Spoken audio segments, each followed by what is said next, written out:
Монотонность – враг любого выступления. И вот 3 упражнения, чтобы прокачать интонацию. Первое. Работаем со скоростью речи. Берите любой текст и читайте его быстро, медленно, в ровном, уверенном темпе.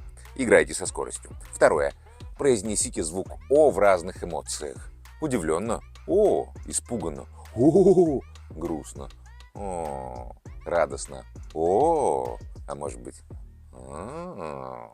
Третье. Возьмите фразу и меняйте интонацию на ходу. То есть от любопытства к тревоге. Буря мглою небо кроет, вихри снежные крутя. Пробуйте. Интонация — это все. Пробовали раньше? Напишите, какое упражнение вам зашло больше всего.